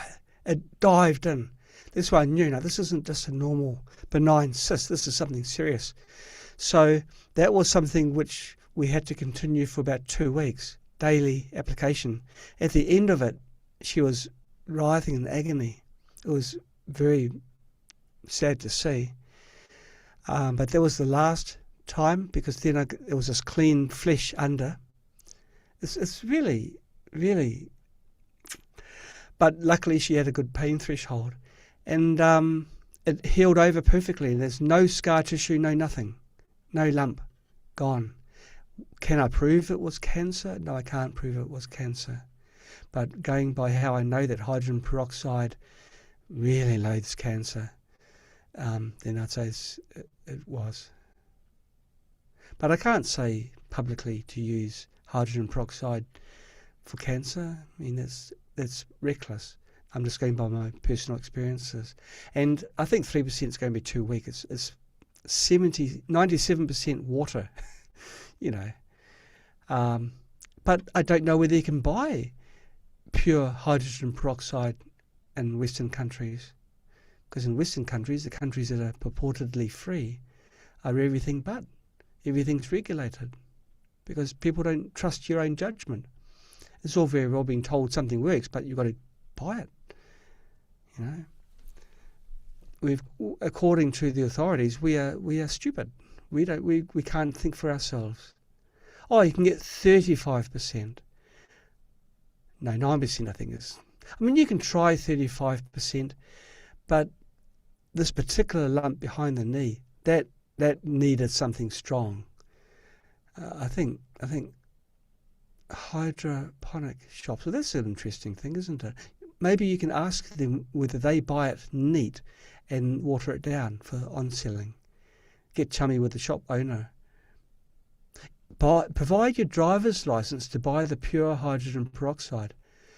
Well, I think, Michelle, it's worth it in this case because I bought 500 mils of it. No, it's a litre of it.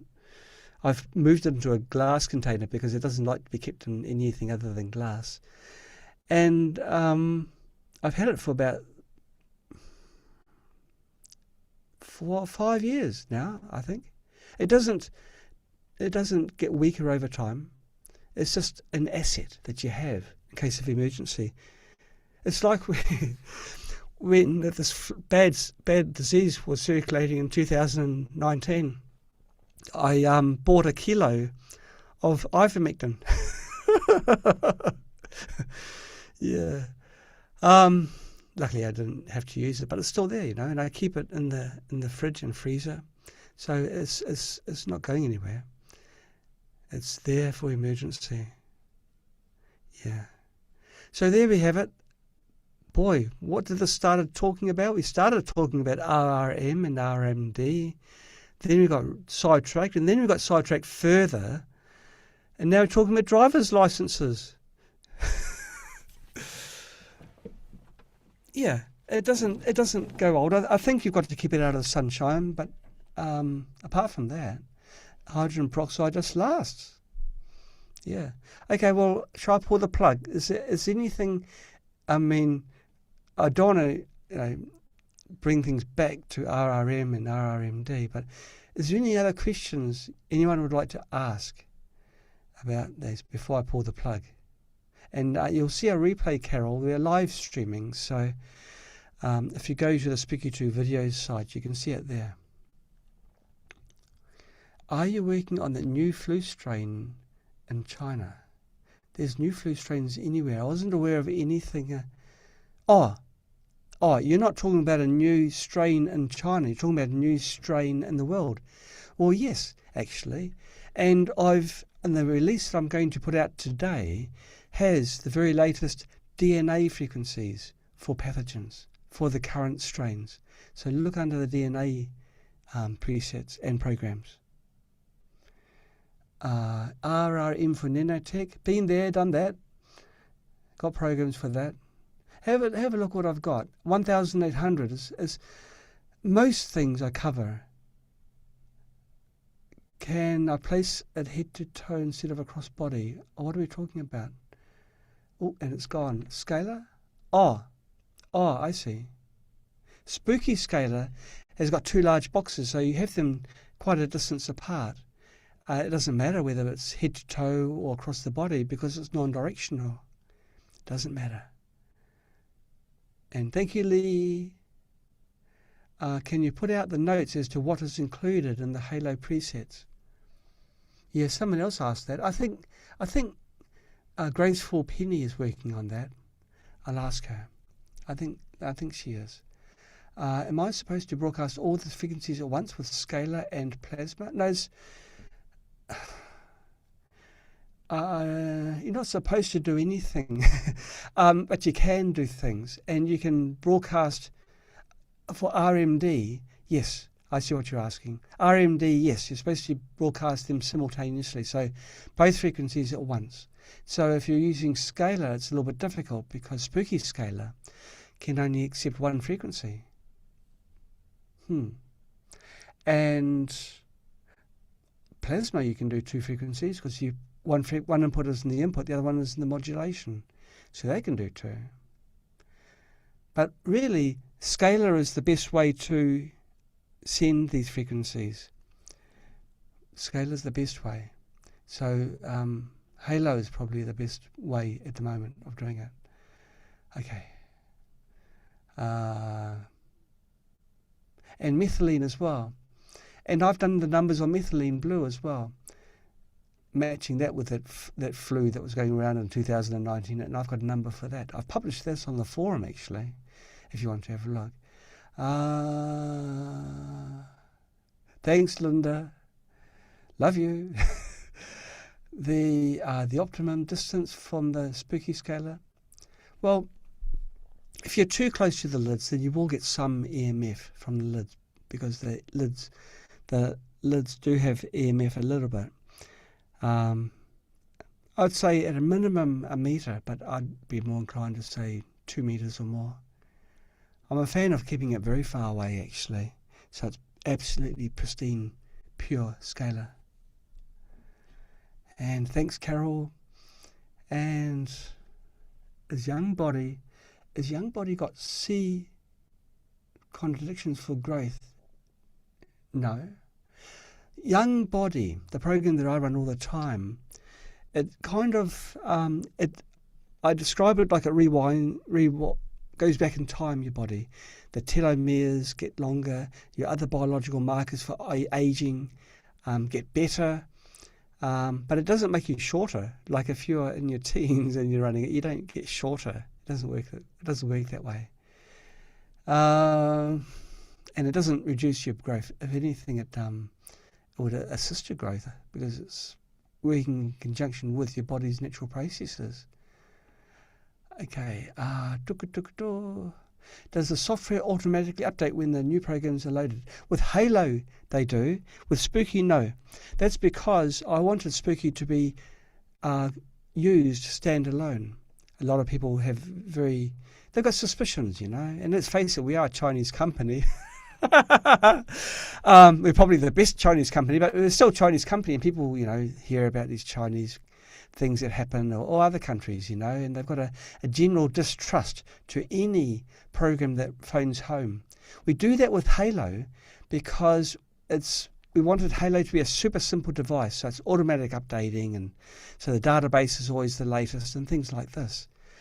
But we don't get any information that any private information or anything like that. We couldn't care less. If you want to do that, I don't know, look at our customers list or ask Google to. We're not interested. Our focus is on getting it better, not to become spies. So no, Spooky doesn't do anything of that at all. So you've got to do it manually. Okay, you've got to manually update and then do it.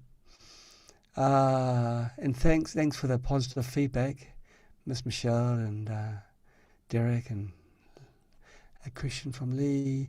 Are you scalar machines putting out identical frequencies for O point field, or do you say there's a transmission machine captures? Oh, okay.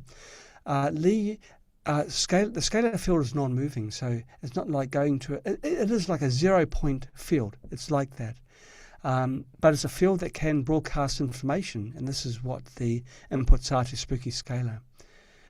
So yes, so it's not like sending a scalar field from one point to another. It's establishing a scalar field. Long plasma tube interferes with the electronics of the central. What to do? Gosh, we're talking about everything. Well, we've got a Q&A on this, Franciscus. So if you want to contact our customer support, they can give you this list of things to check up on. And the 506A that Cheryl from Spooky 2 has mentioned, don't download that one. Download the one that's going to appear today. I'll get onto it immediately after this, and that'll be version 510.exe. So don't go to that link. That one's got the bug where the screen doesn't look properly. The screen is sort of cut off at the bottom. And the scalar field goes through walls, and this is why it worked with this person who had the halo outside the bedroom. It was actually an outside wall. And luckily they never saw the wires because it was powered, because of course otherwise it would only last 24 hours, but this was 24/7. Had a power bank adapter and then twisted wires together, and the wires sneaky going out through a window into this unit. They never saw it. Yeah, it has a happy story, happy ending.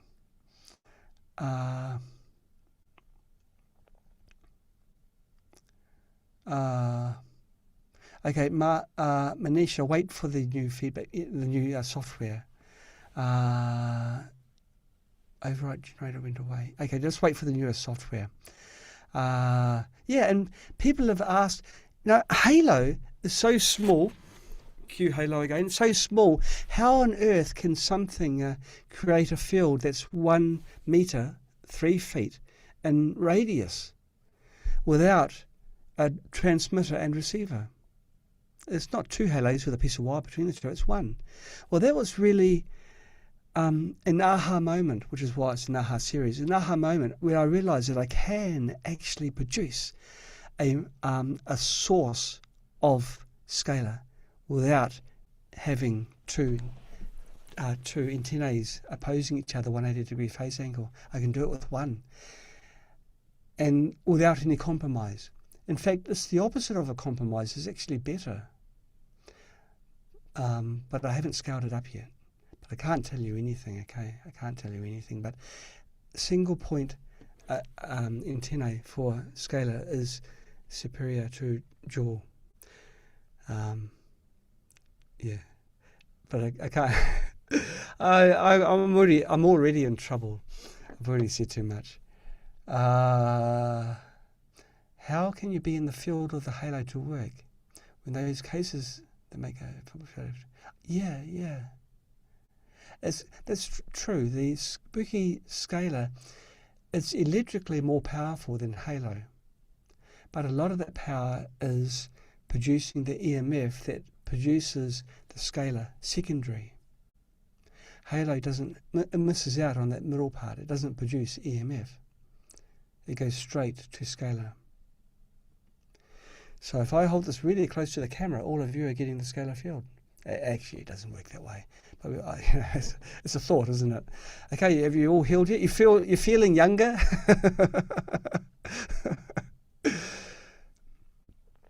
Okay, it's spherical, the field. It's a sphere around you. So, yeah. It's really fascinating. If you have an open mind and don't poo-poo things out of habit. If you investigate, you most times may find that what you're poo-pooing before is silly, but at least you know the reasons why. It's not because you read it somewhere in Craikwatch or somewhere. But if you do the hard yards, you might make some very good discoveries, as some people have. But a yard of a field is not all around you. Well, you know, Lee, there are people that are over 6 foot tall. When I carry Halo, I carry it in my pocket. Now, if I had a concern in my brain, I guess I'd carry it in my top pocket. But I will explain something to you. Don't tell anyone else, okay? We state the field as 1 metre. I've measured the field at 10 metres, okay? It's not a sudden off. I was asked, what field radius should I put in the specifications? And I immediately think, gosh, you know, it's like saying, if you've got a bedside lamp, how far does that light travel? It's a very strong analogy because it's a light that's very bright where you're close and it diminishes over distance. So you've got to decide, well, really, I guess it's where I can't read a book. Or someone else might say, no, it's where I can't change. So at 10 metres it's got a range. So it's not like you're not going to have scalar treatment. Pardon me. You are. But I was asked to put a number on. I thought, well, I'm not going to put 10 metres. It's like boasting, you know. I might have put 100 metres. I don't know if it's true or not, but I mean, it's crazy, right? And so I thought, no, just put 1 metre. Just put 1 metre. So this is what they did, and this is what we stuck with. I mean, it makes it easy. People understand, well, okay, there's a ball of protection around me. But it's bigger than a ball, and it's thicker than a ball. But there we have it. It's probably more to do with, I don't know, marketing or something, you know. But I'm not going to say 10 metres, you know.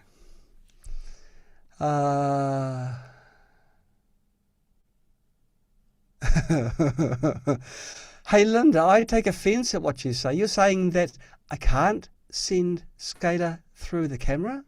Oh yeah, and intention is 100% nécessaire. Yeah, it is intent, you know, and as a company, we are very aware of this. I didn't really want to talk about this, but okay, you started this, Linda. Intent is equally important to any device.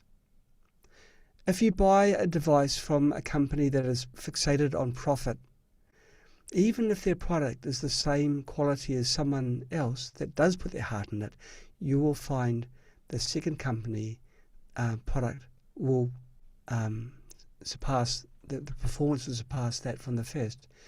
The intention of the company is tantamount, not just important, it's critical. So, I mean, I've learned this through what I've seen, experience, and especially since starting up with Spooky, because goodness knows there's, you know, they say there's bad eggs with dealing in drugs. There's an equal number of bad eggs dealing with supplements, because humans are behind their business, and humans seem to have this natural desire for money. That's it. And so, whatever, if it's going to be selling healthy products, good. We'll charge a lot for them and get the profit and go for it. Well, if the vision of the company and all the staff within the company is laser focused on the people, and if after talking to a customer and finding out that their health is poor and bursting into tears, where their role is to do customer support, as in a technical sense, and they burst into tears because they've got the connection with their customer. They're not regarding customers as customers. They're regarding them as friends. And that's what we are. Every single staff member is like this. It's through luck, the universe, I don't know. But every staff member is like this. It blows me away. I thought it was just me that had this stupid habits, but maybe it's like attracts like, or maybe the other companies that are like us. I don't know, but I know that our company is really different, really different. When we release wild animals so they don't get eaten, the whole company comes. Like 50 odd people are there.